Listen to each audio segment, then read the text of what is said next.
On January 15, 2026 at 8:05 a.m. local time, 6 Beaver drones took off from Kherson toward a Russian airbase north of Jankoy.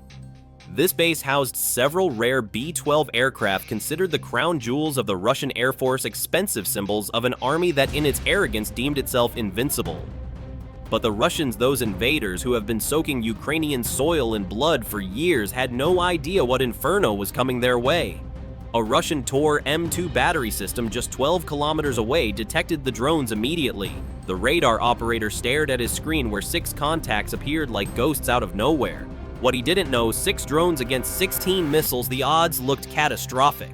But the Ukrainians, those clever fighters for freedom and revenge, didn't play by the Russian rules. They played a completely different game, one that would drive the aggressors to madness. Imagine, dear listeners, the Ukrainians suffering under the brutal Russian occupation have transformed years of oppression into pure tactics. They know the Russians brag about their billions in weapons, but their systems are outdated, flawed, and riddled with corruption. The first 2 Beaver drones ascended near the Dnipro, their electric motors pulling maximum power, an electromagnetic screech that lit up every radar within a 20-kilometer radius. This was intentional. These 2 drones were the distraction, like a magician waving one hand dramatically while the other performs the real trick. They sacrificed themselves to distract the Russian murderers who have the blood of thousands of innocent civilians on their conscience. And you know what that means? The Russians fell for it like naive fools in a trap they built themselves. 30 seconds later, another pair launched near Borislav. They stayed low, their thermal cameras turning the dark world into a grayscale painting of heat and cold. The final pair waited, motors warm but silent, counting down a timer set weeks prior by a mission planner, a genius who understood that air defense systems, just like Russian soldiers, can only focus on so many problems at once. The Russians, those cowards who bomb cities and kill children, were overwhelmed. The Tor commander faced an impossible choice: 16 missiles, 6 targets. Russian doctrine, that rigid bureaucratic monstrosity, required 2 missiles per target for a 90% kill probability. This meant he should be able to shoot them all down without a problem. But the Ukrainians had other plans that would expose Russian incompetence. The radar showed the drones spreading out, each pair taking a different vector. The northern pair rose to 500 meters aggressive, obvious, practically screaming, "Shoot me!" in electromagnetic language. The middle pair stayed at 100 meters, drilling straight south as if they didn't care about the TOR at all. The southern pair even turned southwest, away from Crimea, away from any logical target. It made no tactical sense unless you understood Ukrainian brilliance. The launcher swiveled northward and elevated. 2 9M338 missiles exploded from their tubes. Inside each missile, a computer smaller than a smartphone calculated intercept angles, measured closure rates, and predicted where 2 drones at 150 kilometers per hour would be in 28 seconds. For the first 8 seconds, the missiles flew blind, following commands from the ground. Up higher, aligned, slightly left. Then their seekers activated. X-band radar flooded the sky, searching for prey. The northern Beavers had waited for exactly this moment. As soon as their radar warning receivers detected the switch from search to track mode that jumped from 300 to 1,800 pulses per second, they dove. Not a gentle descent, but a sudden plunge to the earth, sacrificing altitude for survival. The missiles tried to follow, but they were programmed for higher altitude intercepts. Suddenly diving at 60 degrees, their control surfaces shrieked in the airflow, pulling 30 Gs to make a turn they were never designed for. At 20 meters high, low enough to touch road signs if there had been any, the Beavers leveled out. Above, 2 very expensive missiles were having an existential crisis. Their seekers, designed to pick out aircraft against an empty sky, were now staring at ground clutter. Every fence post, every metal roof, every puddle reflected radar energy.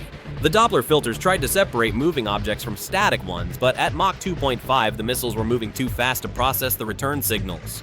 It was like trying to read a book while sprinting through a library. 12 seconds after activation, both missiles gave up. Their computers, deciding no valid target existed, triggered self-destruction. With their failure, the Tor crew shifted their attention to the southern pair. There was just one problem: the southern pair had vanished.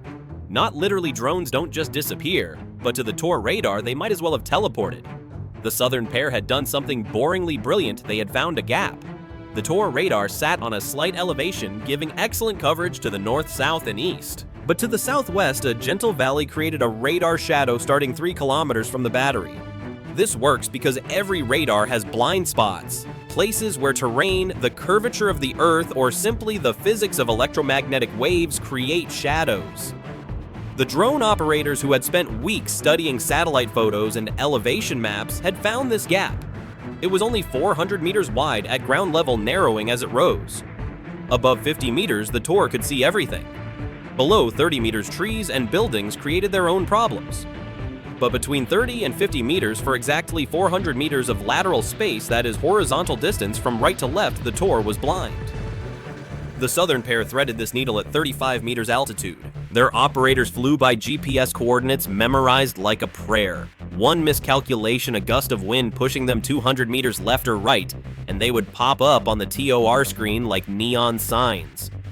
But Ukrainian drone operators have been threading needles for 3 years. This was just another day at the office if your office consists of flying explosives through invisible gaps in air defense networks. Meanwhile, the middle pair had its own problems. With the commander focused on the vanished southern pair, the assistant operator took the initiative. 2 more missiles left the tubes. These were programmed for low-altitude intercepts from the start. No climbing to high altitude. Instead, these weapons went straight for the throat, accelerating horizontally like cruise missiles. The middle pair of Beavers detected the launch and did something that wasn't in any manual, Russian or Ukrainian. They turned directly toward the tour. Maximum thrust diving to gain speed, they aimed themselves at the launcher like guided missiles of their own. This wasn't courage, it was mathematics. The Tor M2, for all its sophistication, was designed in the 2000s to fight 1990s threats, cruise missiles, attack helicopters, fighter bombers. No one in the Russian Design Bureau had imagined defending against 6 consumer drones. They certainly hadn't imagined those drones flying directly at the launcher. Every air defense system has a minimum engagement range, the closest distance at which it can successfully engage a target. For the TOR, that was 1 kilometer, closer, and the missiles couldn't arm their warheads in time. Safety protocols designed to prevent the missile from detonating too close to the launcher wouldn't allow it. It was like a boxer with long arms fighting someone who insists on hugging. All that range becomes useless when the opponent is inside your guard. The middle pair of Beavers would reach that 1 kilometer bubble in 36 seconds. The missiles already in flight were programmed for an intercept at 3 kilometers. Now their computers were frantically recalculating, trying to hit targets accelerating toward the launcher rather than away from it. The missiles tried to reverse course, pulling so many Gs that their airframes groaned. One missile control surface actually snapped off, sending the weapon tumbling through the night sky like a 100-kilogram lawn dart. The second missile managed the turn but ran into another problem. It was now chasing targets flying toward its own launch point. If it continued, it would fly directly over its own battery. Safety protocols kicked in again. No Russian missile was allowed to endanger its own launcher. The weapon self-destructed 800 meters from the Tor, close enough that the crew felt the pressure wave. The Beavers flew on their simple electric motors humming through the night. They had beaten one of the most sophisticated Russian air defense systems, not through stealth or jamming or exotic technology, but through mathematics and physics. It was the kind of tactical creativity that comes from having fewer resources than your enemy. The only problem Russia has: metric tons of resources. Resources the drones would soon experience firsthand. The 6 Beavers crossed into occupied southern Ukraine at 5:11 a.m. and immediately everything got harder. The Buk M3 near Novokakhovka had been watching them for 6 minutes, tracking their heat signatures through its 9S-36 radar while they were still dealing with the Tor. This wasn't a mobile unit caught by surprise. This was a prepared position with a commander who had been fighting drones for 3 years and had the receipts in the form of Ukrainian lives he had taken. The Buk launched without warning. No search radar sweep, no target acquisition phase, just missiles straight into the air. But something was different about these launches. The missiles didn't ascend in their typical ballistic trajectory. They went flat, horizontal, shrieking toward the drones at treetop level.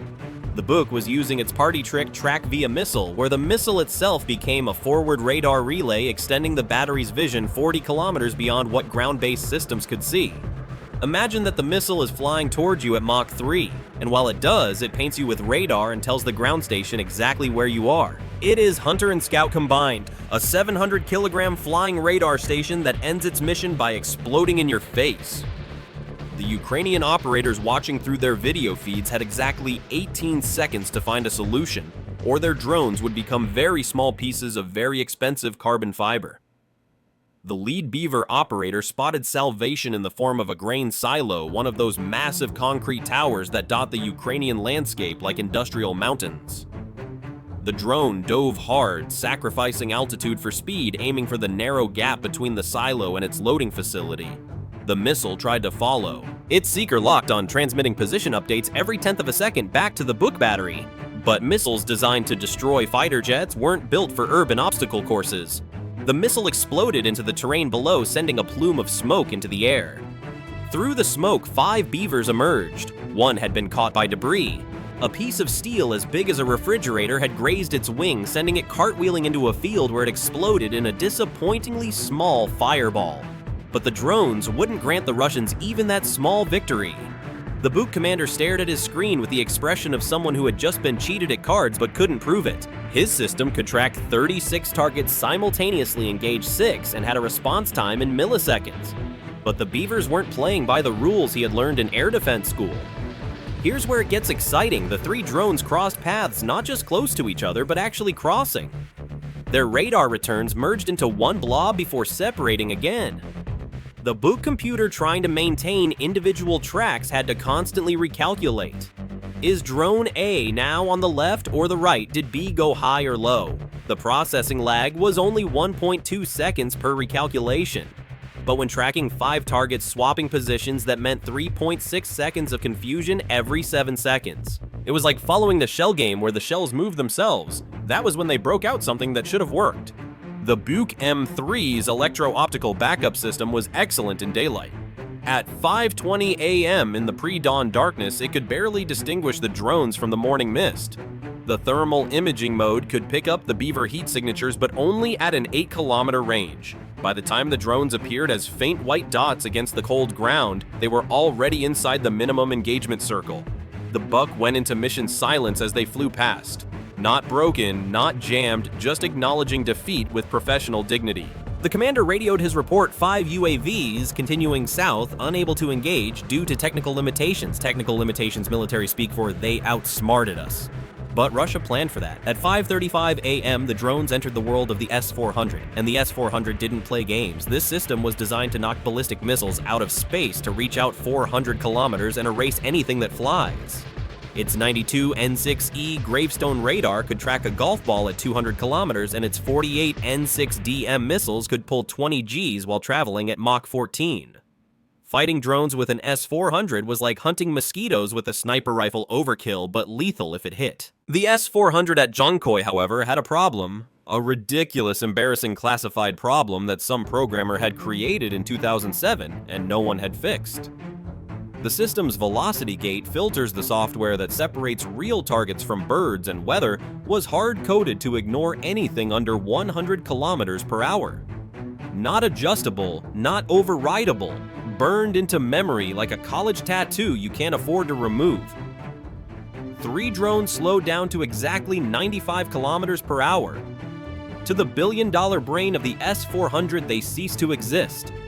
They became birds, anomaly sensor ghosts, not worth processing. The radar operator stared at contacts flickering on his screen like a broken TV channel. There one sweep, gone the next back, but in the wrong place. But S-400s never hunt alone because they are long-range assets. They have short-range units like Panzers protecting them. And now Panzer systems were repositioning from Jankoi to Saki, finally figuring out where the drones were headed. In 8 minutes, the airbase would be covered by point defense systems specifically designed to destroy drones. The race was on. Then Russian military aviation itself intervened. A military flight from Moscow to Jankoi began its descent at exactly 5:41 a.m. A completely routine troop transport carrying 180 troops on exactly the vector the Beavers needed to take toward Saki. The S-400 could not engage within 5 kilometers of a civilian or military transponder. Another hard-coded safety that prevented the kind of incidents that end careers and start wars.